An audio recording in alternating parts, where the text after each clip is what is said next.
Bienvenue à cette émission. Merci. Quel livre incroyable, incroyable. Merci.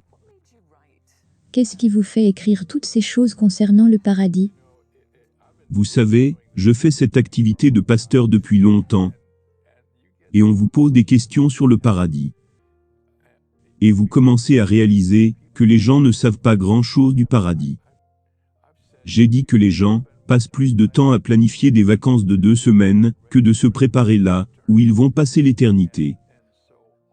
Et donc toutes ces questions ont commencé à s'accumuler, et c'était des questions que je n'avais jamais vues dans un livre où les gens en avaient répondu. Alors j'ai pensé que j'écrirais un livre sur toutes ces questions. Est-ce que le paradis est un vrai lieu physique? Oui, par l'autorité du Seigneur, Jésus-Christ lui-même. Il a dit, « Dans la maison de mon Père, il y a plusieurs demeures. Et je vais préparer une place pour vous. » Pas un rêve ou un produit de votre imagination, ou quoi que ce soit. Le ciel est un endroit. Combien y a-t-il de ciels? J'ai toujours pensé qu'il y en avait 2, mais je peux me tromper. Il y a 3 cieux, selon la Bible.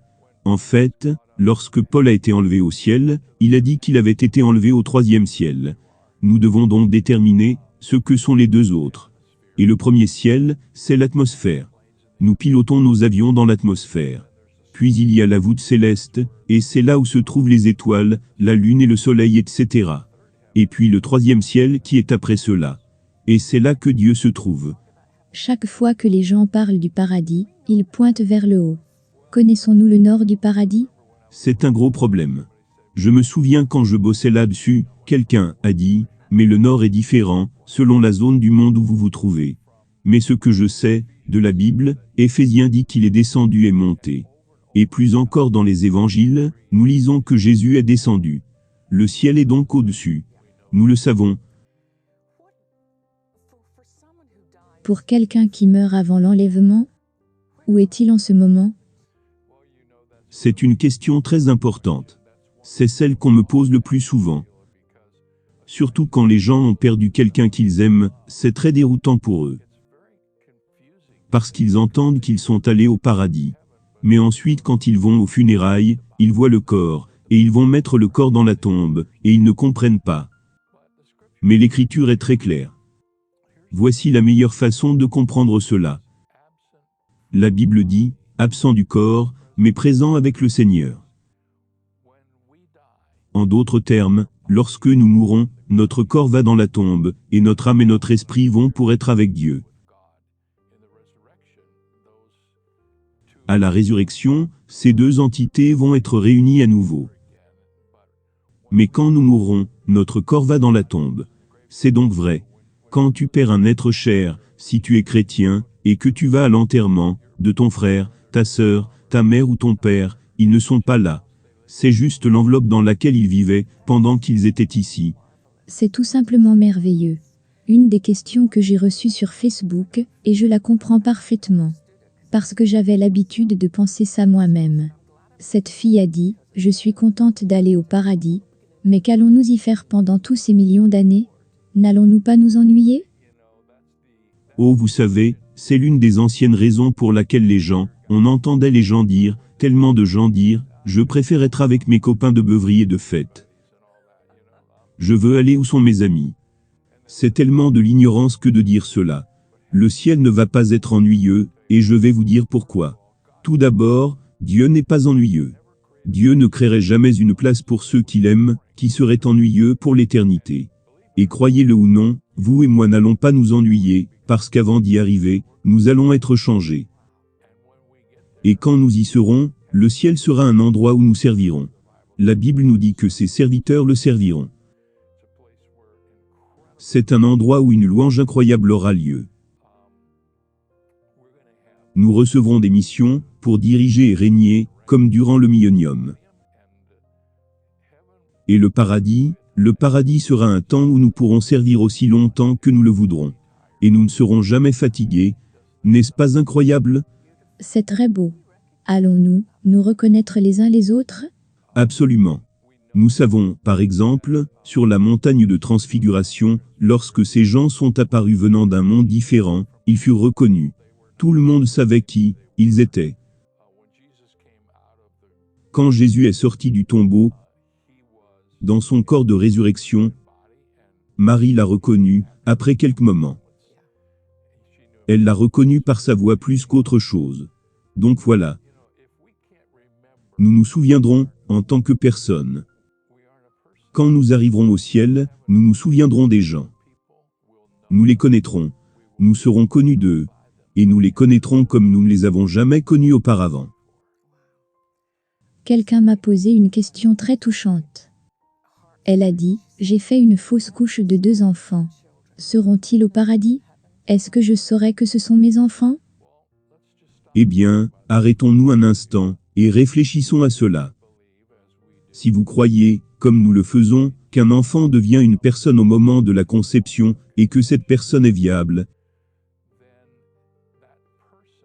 et que c'est une personne que n'importe qui d'autre,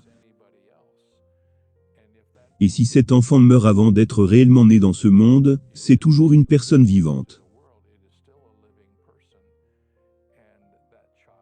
Cet enfant, parce qu'il n'a évidemment pas eu la chance de comprendre l'Évangile, sera couvert par le sang de Christ, et sera au paradis.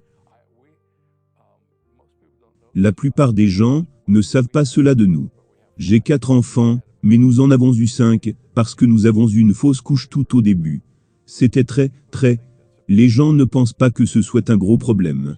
Je peux vous dire que c'est un gros problème, surtout si vous n'avez pas d'autres enfants.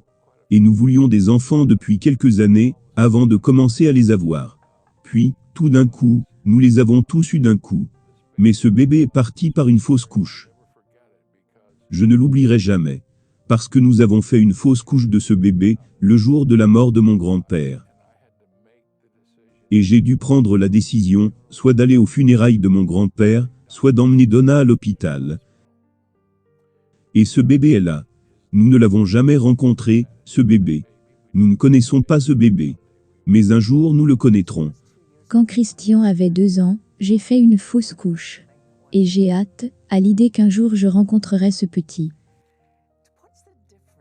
Quelle est la différence entre le grand trône blanc et le tribunal de Christ? Eh bien, la différence est beaucoup d'années, d'une part. Le jugement du grand trône blanc n'aura pas lieu avant la fin du règne de 1000 ans de Christ. Le millénium, le tribunal de Christ arrive immédiatement après l'enlèvement. Et c'est pour les chrétiens uniquement. Voici la meilleure façon de s'en souvenir. Le tribunal de Christ est un endroit où aucune personne non sauvée ne sera. Lorsque vous vous tiendrez devant le juge du tribunal de Christ, ce n'est pas pour être jugé pour votre péché, mais pour être jugé pour les œuvres que vous avez faites dans votre corps, en tant que croyant. Et ce n'est même pas un jugement pour le bien et le mal, autant que ça l'est. Des récompenses seront données, en fonction de comment on a servi le Seigneur. L'avons-nous servi de tout notre cœur? Le jugement du grand trône blanc a lieu clairement à la fin du millénium, à la fin du règne de 1000 ans. Et c'est un endroit où aucun chrétien ne sera. Seuls les incroyants seront là. Et ce sera un moment très sombre dans l'histoire du monde. Quelles sont certaines des récompenses? Car je pense souvent qu'il y a tellement de gens qui sont très peu reconnus sur cette terre, mais qui servent fidèlement le Christ. Vous savez, ce qui est vraiment intéressant, beaucoup de chrétiens que je rencontre pensent que les récompenses ne devraient pas avoir lieu. Que vous devriez simplement servir Jésus, et ne pas vraiment vous soucier de récompenses. Mais le problème, c'est que les récompenses sont partout dans la Bible. Et donc Dieu en sait beaucoup plus sur nous que nous ne le pensons. Que nous sommes motivés par les récompenses. Il y a la récompense du gagneur d'âme. Il y a la récompense pour ceux qui désirent la venue du Seigneur Jésus-Christ.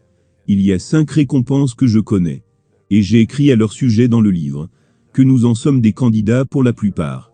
Et si nous servons le Seigneur, avec un cœur pur, et un désir de l'honorer, un jour, nous obtiendrons ces récompenses. Et la beauté de cela, c'est que nous ne les garderons pas longtemps. La Bible dit que nous allons les prendre, et les jeter aux pieds de Jésus, dans notre élan de l'adorer. Quelqu'un a demandé, tous ces croyants, depuis le début des temps, comment vont-ils s'intégrer tous au ciel? Comment arriverait-on à voir Jésus? Parce qu'il va y avoir tellement de millions et de millions et de millions de personnes. Eh bien, nous aurons de meilleurs corps et une meilleure conscience. Et comment tous ces gens vont s'intégrer? Vous savez, la Bible décrit la ville, la Nouvelle Jérusalem, large de plus de 2400 km, longue de plus de 2400 km, et haute de plus de 2400 km. La ville sainte, va être une ville à plusieurs niveaux. Si c'est plus de 2400 km de haut, vous pourriez avoir 2400 km d'étage de haut. J'ai lu toutes les statistiques sur la façon dont cela va arriver. Et comment allons-nous nous déplacer?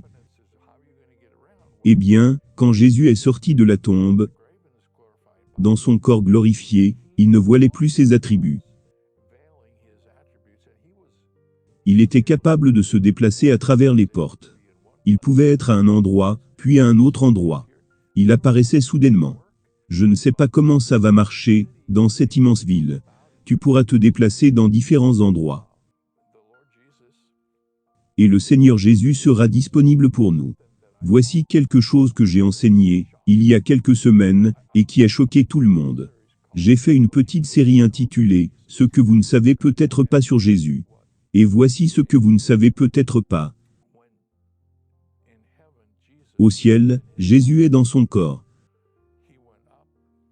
Il est monté dans son corps de résurrection.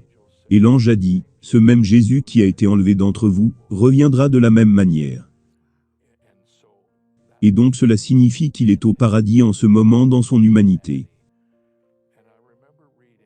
Et je me souviens avoir lu, Dieu aime tellement l'humanité, qu'il permet à son propre Fils de vivre dans son humanité, à la droite du Père.